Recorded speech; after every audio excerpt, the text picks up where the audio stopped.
I'm fine. Hi, everyone, and welcome back to Fertility TV. I am Dr. Marc Sklar, the Fertility Expert, and I am happy today to bring you a special guest, Maureen Brown of Mosie and the Mosie Syringe, to talk about this wonderful product, but also to talk about why it's useful, how you can use it at home, and how it can empower you to better understand your body and take control of your fertility. So Maureen, thanks so much for joining me today. I'm really excited to have you here. Great. Thank you for having me. Yeah. So why don't we start by, telling everyone a little bit about your story and kind of the development of how you got to develop this amazing product. Sure. Well, I, like many women, met a man, a person that I wanted to have a baby with. For a long time, I didn't think I really wanted children and was open to the idea of not having them, but I met someone I loved, wanted to make a family with them. We got married, waited a few years, and then we're like, hey, let's start. So we didn't really know, too much about what we need to do besides we had to, do the make a baby part. So we did that for a while, and kind of after a few months, after like 6 months, I was like, oh, well, maybe I should figure out this like timing thing that people are talking about. Started learning about ovulation, started learning a little bit more, and after a year, started learning a little bit more, and after 2 years, we came to the conclusion after we'd done all the tests, tried diets, started reading books, that we probably needed to seek professional help. Okay.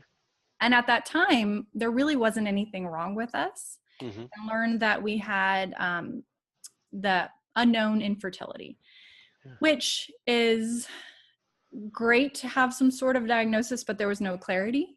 Yeah. And eventually that led us to the path of an IUI. But in the meantime, between the diagnosis and the IUI, a lot of people are saying like, hey, why don't you just try this method at home? Like get a syringe or a turkey baster, and, this has worked for people. And we thought, okay, like before we spend all sorts of money, because this isn't under our insurance, let's give it a try. So we go on the internet. We couldn't really find a product that was designed for this purpose. And it felt really gross as a woman to think about using a turkey baster or a syringe, and like needleless syringe. And I didn't know what size. And, we ordered a whole bunch of different sizes. And it was really kind of comical. I'm sure people have experienced that before, where you're a little bit like Goldilocks and the Three Bears. Like, this one's too big, this one's too small. And at the end of the process, there wasn't one that worked ideally or felt comfortable, or as a woman, I felt like, yeah, this works for my body. And every single one left some of your very precious specimen remaining in the syringe, which again, you don't have a large sample to work with. A large amount, a large supply. So you want to be very careful with it. So eventually one day, we ended up getting an IUI and had the amazing luck of being one of the percentage of people that got pregnant from their first. Yeah. So it was really great. And then within a month, my husband came home after a run and said, like, why don't we do this? We needed this. I'm sure other people need this. And I kind of sketched something on a piece of paper.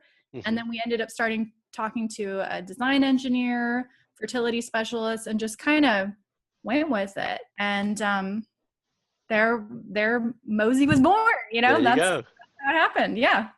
That's great. So I'm super curious because I don't see the connection just yet. Yeah. How did you come up with the name? Well, to be honest, we thought of a ton of different names that were all really fun and probably completely inappropriate because of the nature of what we're doing. There's so many fun names. But at the end of the day, Mosie is my husband's nickname for me. Oh, okay. And so we just started thinking about it, and it just kind of fit because we didn't want something that was too sexualized, to be honest, too much around like the natural baby element, like the man's piece or the woman's piece, it was just like why not just make it open and clean slate and fun and comfortable and approachable? And Mosie seemed to work. So I that's love where it. it came from. Yeah. Oh, that's great. Makes sense. Maureen. I love it. Yeah. Yeah. Awesome. Because Mo is a nickname for Maureen. Yeah. Right. Yeah. Oh, that's great. That's great. I was trying to figure it out the whole time. I was like, how Yeah. did you come up with this name? I know a lot of people are like, where did like the word Mosie? And it's like, well, it's just a personal story. Yeah. Yeah, no, I think it's great. So I got this kit in the mail from all of you, right? Mm-hmm. Let's make a baby. Yes. And then it's awesome because it comes with some handy dandy instructions, right? Mm-hmm. Really simple, clean for everyone to see, right? And then I open it up and we have this package. So each one comes with 2 of these. Mm-hmm. Yes. Mm-hmm. Okay, so each box, as you guys can see, I've already messed with it a little bit. Comes with 1 box or 2 of the syringes, and then comes with a collection cup. So how did you guys decide on this amazing, which I think it's amazing because as soon as I saw it, it made complete sense to me. And this is something that I always bring up to patients in some form or another, depending on where they're at in their journey, because of all the research I've read and statistics that I've seen on potentially doing insemination at home, and the potential success rates with it. I always felt like, why not try it home first? It's more comfortable, theoretically, if you have the right product. It's a little bit easier to do. So when I saw this, I fell in love because of this cool, nice syringe that you created. And for everyone who can't see it, I'm going to put it a little closer to the camera, and you can see how this is rounded, right? And versus a regular syringe, it's a little bit longer here. This is shorter. So how did you guys decide? How did you decide to sketch this out and put this together? Honestly, it just started with me going, you know what, this is what I would feel comfortable using. And then also the elimination of the barrel, right? Because of the other designs for syringes, they had the barrel. So that's where we ended up working with a really fantastic medical device design engineer. And he was the one who helped us design it so that when you actually pull on the syringe, you will be able to suction up your sample. And the opening is not circular. So it's hard to see here, but the opening is actually slightly oval. Yeah, I'm gonna and that try was another part of the design. Maybe if you put it head on towards the camera. Like this? Yeah, and there, pull it back just a tiny bit. I think, there you go. You can kind of see the opening. It's more oval in shape than circular, and that is also design specific. It's meant to mimic Mother Nature because Mother Nature is actually not a perfect cylinder. It's oval shaped, and that will help with the spread. But again, these are things that we were working on our design and wanting to get as close to nature as possible, but also in a way that's natural and familiar to a woman. Yeah. So a lot of women are familiar using tampons. And in many ways, this is a very similar shape and size. Absolutely. Yeah. And it's also, I have to imagine, granted I don't have a cervix, but I have to imagine that this is more comfortable when it touches the cervix than the pointy, normal syringe. Yeah. And so you may not even feel it in a sense because, it depends on your body. But yes, there isn't anything abrasive. There isn't anything pointy. So there's no hesitation when inserting. Great. So I've talked about something similar to this many times before to my community. And so when I thought about asking you guys to join me today, I also thought it'd be nice for everyone watching to hear you explain the best timing, how they would know when to use this, how they would use this, and so forth. So instead of having me talk about it again, if you wouldn't mind sharing some, I can always jump in if I need to. Well, I have a feeling you're much more educated on this than I am. All of mine are educated, but essentially, really, as a woman, I think it's really helpful and empowering for you to understand all your parts, right? And so we all can see our hands and our arms and everything else. And the one place that we can't really see is inside our vagina and our cervix. And your cervix is incredibly important when trying to conceive. Yeah. It is the gate that sperm must pass through to get all the way up to mix with an egg and make a baby. So essentially what I think is very helpful for women to do is to start understanding where their cervix is. And that is really the big step that a lot of women have to take, and inserting their own Fingers, I know. And probably your middle finger into your vagina to feel around for your cervix. Now, for me, this was something I did, probably like a year and a half into my journey. It took a little while to get to that point, but once I did, I was kind of like mad. Like, why didn't I know about this before? I learned about it, and then finally I was like, wait a minute. It was this incredible tool to understand when I was ovulating. And the neat thing about it is you automatically know what kind of cervical fluid you're doing because your cervical fluid comes through your cervix. Yeah. So as you reach in, as you touch your cervix, and you pull your finger out, you'll be able to identify the cervical fluid as well. For me, what I did first, in the first place I found the comfort to find my cervix was actually in the shower. Now, the disadvantage to that is that you won't necessarily get to see your cervical fluid, but it's also a natural place where you can feel confident to explore and get down, squat. Yeah, it's easier. I was about to say it's easier when you're squatting or like on your knees with your with your knees pulled back. On your back with your legs pulled back or your knees pulled back. So, so you can reach in as far as you can. Now, the interesting thing about this is that your cervix will change position depending on where you are in your cycle. Yeah, that's valuable. Very valuable. So it will also change texture. So as you are approaching ovulation, the texture of your cervix will get softer and softer. Now, unless you actually know what it feels like when you're not ovulating. You won't know. Yeah, exactly. So you won't have the confidence to decide, wait, is this ovulation or is this, not ovulation? So you really have to give yourself a full month of checking. Jot it down somewhere. There's a lot of apps that will help you with that. Yeah. Because you will not remember. Come the next month, you're going to get confused again. Sure. You'll want to be able to record the texture. You'll want to record the height. So for many people, this is how far did your finger go in? It takes a good couple of tries to even identify the height. So have patience. It took me a little while. And the first few times I did it, I don't even know if I fully identified my cervix. It was more just about, oh my God, this is what my vagina feels like. Like I've never really do that. I never really had the idea to do this. Right. So for many people, they've just never explored their own body. So once you kind of get familiar with your body, where things are, how far you need to put your finger in, you'll get a better sense of when you're ovulating. And it's really powerful knowledge because it's very specific to you. Many women rely on the ovulation predictor on their apps. Doesn't tell you anything specific. It's just, oh, you started your period here, so 14 days later, you're supposed to be ovulating.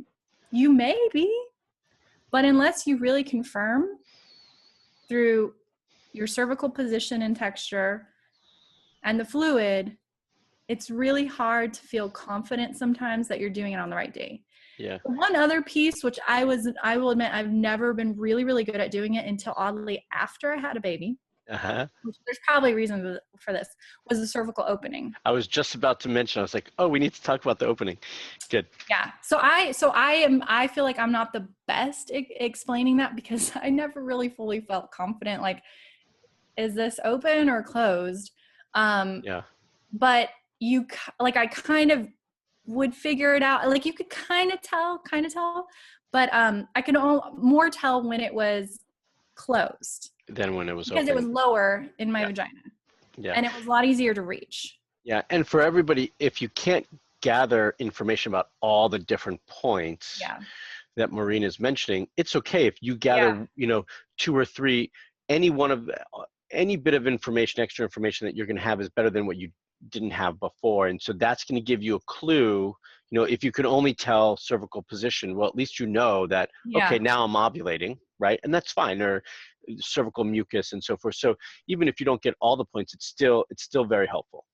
It is. And for me, I think the biggest thing that was empowering was you have a smaller window than you think sometimes to actually get pregnant. Yeah. And when you're growing up and you're taught as a woman, my experience is not everyone's experience. However, my experience was basically you can get pregnant at any point in time. Right. Don't have sex. Right. If you're going to have sex, you know, it's like fear of pregnancy, and you're going to get pregnant the first time you have sex without. That was the time. That's the way they educated women on sex, is just don't do it ever because you'll get pregnant. Yeah. So there wasn't a lot of knowledge of like, actually, your chances are very, very slim when you're on your period or right after your period or right before your period, you know, so there's a window there. There's elements to it depending on how long sperm can survive and when you have the insemination. But to be very specific, it was eye-opening for me, and I felt empowered but also angry because I was like, why didn't I know about this? Why didn't anybody teach me this when I was 12, 13, 14 years old to understand my body? And that it's magical, to be honest. It's a magical thing. I think of it many ways like a flower blossoming.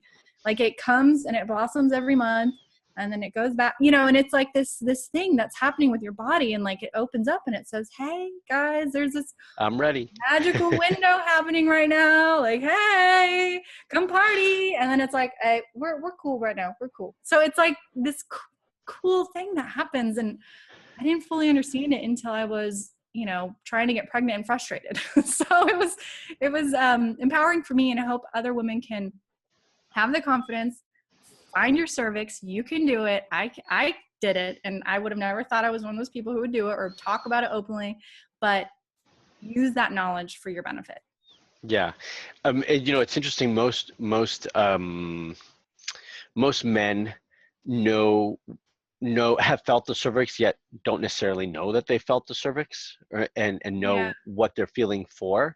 But I would say, even though they don't know, if you need a little bit of guidance, you can always ask your partner, like, is this what you were feeling? Is it, you know, so, you know, and I think it also opens up some nice conversation and dialogue that might initially be a little bit awkward for both involved, cool.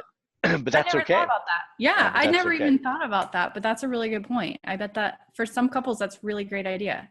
Yeah, I mean, I know I bring some of these points up because, you know, when we were trying to have our kids, it was me guiding all of that stuff, right, with my wife. So I'm like, no, this is where everything is. This is this. I'll track your cycles. I'll track your BBT. So, so it is. I think it's helpful. It's also, you can make it fun. So yeah, that's cool. So then, you give 2 of these in a kit, ideally, so that each cycle they're doing it twice. Yes. I mean, that's the hope. Just between a number of factors, we thought about doing 3 in a kit. We thought about selling 1 individually, but we landed on 2 for a number of reasons. One was because we wanted people to be empowered to try again, not to just try once and feel like, oh no, it didn't work. You know, so you at least have 1, give it a shot, you know? I think that it's important to try and time it both in one cycle so that you have a shot. I agree. During that time period of ovulation to up your chances. Yeah. People can decide how they want to use it. We do offer a bulk discount for more. So if you buy a few more, you get a discount, but like a few more syringes or a few more kits. So right now we only have, we're small, you know, 2-person team. So we only have the 1 kit. In the future, we may offer different iterations or 1 or 3, or, you know, but at this point we have the kit that you have. Okay. So you can order that kit, And every kit comes with the collection cup and the 2 syringes and the instructions for use. And then this is intended to be disposed of after each use. It is, and that's mainly because we want to protect our customers from Sure. any form of infection, and there's moving Absolutely. parts, so we can't guarantee if it's going to malfunction or stick, or something might happen if it's not cleaned properly. So we recommend single use only. Great. I mean, that's pretty standard with most medical devices, at least this day and age, maybe not 30 years ago. Yeah. Awesome. So, for everyone watching, doing this at home, I think, does a couple things. It empowers you as a couple to take a little bit more control over your fertility and not always feel like everything you have to do is in the hands of somebody else or giving it up to somebody else. We're so used to, in this country, kind of walking to the doctor's office and saying, what can you do for me, right? What pill can you do or give me, or what surgery or whatever it is. And, I think as a whole, regardless of the health condition, we have to take a little bit more ownership and control over our own bodies, our own health, and our own fertility. And so this is definitely one of those ways that we can do it. Certainly having regular natural intercourse at home is also that way. But if that hasn't been working out, then this ups the odds and does increase your success rates over just natural conception. It is also, I find that using something like this is a little bit more helpful when we do know that there's a known male factor involved. It does help to kind of combat some of those factors depending on what those might be as well. And then really timing it right, using it at home and giving enough chances. I usually recommend to patients that you do this for 3 cycles if, each individual one hasn't been working out before you start kind of moving up to some of the other more advanced assisted techniques. So, yeah. And one of the things, we haven't done FDA testing on this, but I will just say for our personal idea on why we created this, it's stressful.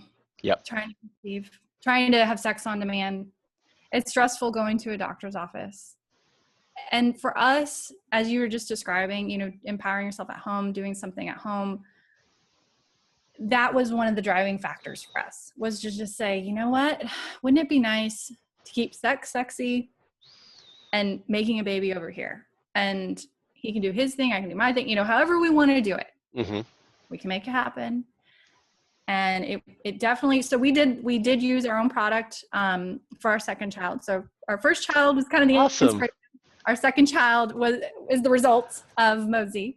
And it took us 1 cycle. We followed our directions, and amazingly enough, our first cycle, which I was planning on 3 personally, I was like, I know it takes some time, and it definitely was. It was less stressful for us. We obviously knew the product, but we had gotten our first batch in from the manufacturer, and we were excited, and so we tried it. So you have your own Mosie Baby. We do. We have the very first Mosie Baby. That's awesome. And he's 9 months right now. So congratulations. That's great. It's awesome. But it definitely, so we understand, we've used it ourselves. And for us, that was something that was compelling for us. Now, again, this is not a solution for everybody. Right. An option. Yeah. And among options. And however people see fit for their situation, they're welcome to give it a try. Yeah, absolutely. I love that story. I love that sentiment. I will say, for those, and I don't know if you guys did this before you did your inseminations. Did you do an HSG beforehand? We did. Yeah, so you knew. Yeah, so, I would just encourage everyone to do an HSG. Just make sure that your fallopian tubes are open. Yes, so that way this is an appropriate method to use, because if they're closed, then this will not serve you well.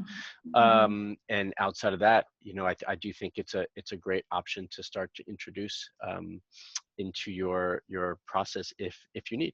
So yeah, thank you, Maureen. I really appreciate it. Any last words that you want to mention to everybody out there? I just appreciate what you're doing, and I love talking about this stuff. So thank you for having me on here, and we are looking forward to hearing more from anybody who has questions, and just thank you for what you're doing. And everyone, if you're a woman and you're listening and you haven't found your cervix yet, go find your cervix. Do it for me, do it for yourself, and I wish you well. Awesome, that's great. We will post links with this video below, so check that out. That will take you straight to the Mosie website, so you can read more about the product, purchase your product, and I'm sure if you've got any more questions, you can either post them here in the comment section, or you can send them straight over to Maureen and Marc, and they'll be happy to help. Thanks again. I really appreciate your time and all the work you guys are doing with this. I love the product, and hopefully that everyone else will as well. Thank you. Thank you so much.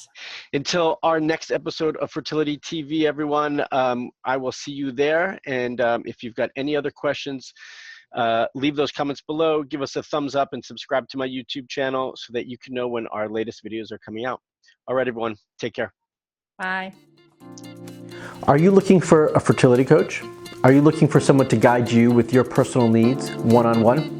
Well, that can be me. If you want more information on that, check it out right here.